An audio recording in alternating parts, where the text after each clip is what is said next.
Boleh,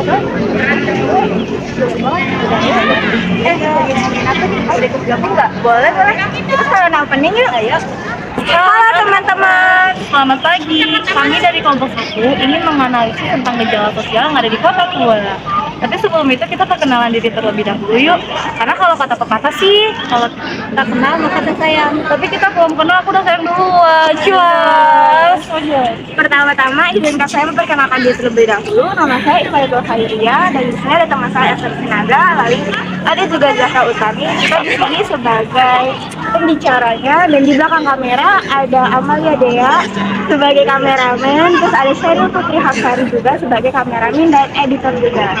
Kita langsung menganalisis aja yuk. Ikutin terus. Ayo. Ini adalah Kota Tua Jakarta. Kalian tahu nggak sih Kota Tua Jakarta ini berdiri sejak zaman apa? Kalau kalian belum tahu, Kota Tua Jakarta ini berdiri sejak zaman Belanda.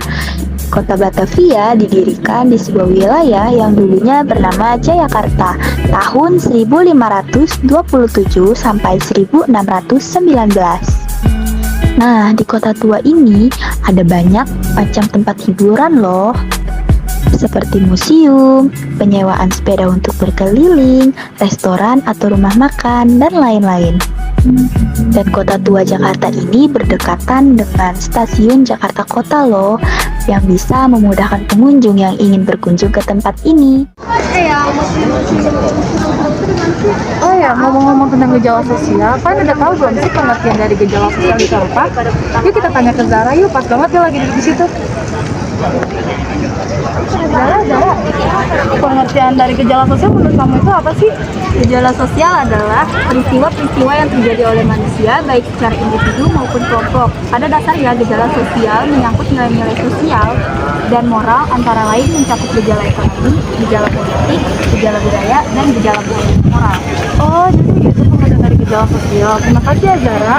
Kayaknya kita langsung cari contoh dari fenomena gejala sosial yang ada di Kota Tua deh. Yuk cari yuk. Yuk. Check it out.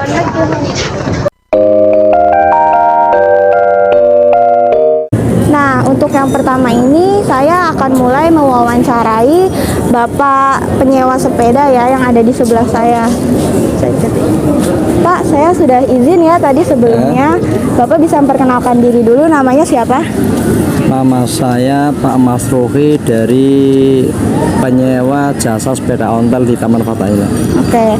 Nah, menurut Bapak kalau yang nyewa di sini biasanya banyak atau sedikit gitu sih, Pak? Biasanya? Kalau masalahnya yang di sini tergantung harinya sih. Kalau hari weekend ya banyak, kalau hari biasa ya kadang sepi, kadang rame. Tergantung pengunjungnya sih, Dik. Iya. Nggak terlalu rame, nggak terlalu sepi. Nah, kalau biasanya yang minjem ini kan ada yang ibu-ibu, yang anak-anak ya.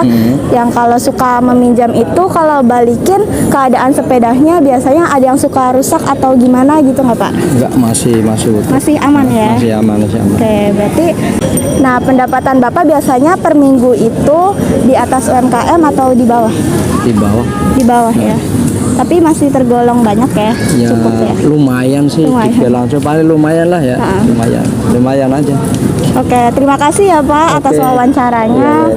Sudah membantu tugas kami juga ya Pak. Ini dari mana? Dari SMA PGRI 109, Kota Tangerang. Ya, sukses selalu ya. Iya, kasih ya Pak. Ya, cek kesehatan.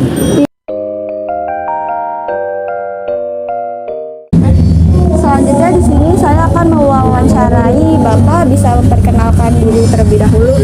Saya Muhammad Nailul Khairi dari UPK Kota Tua, pengelola kawasan Kota Tua.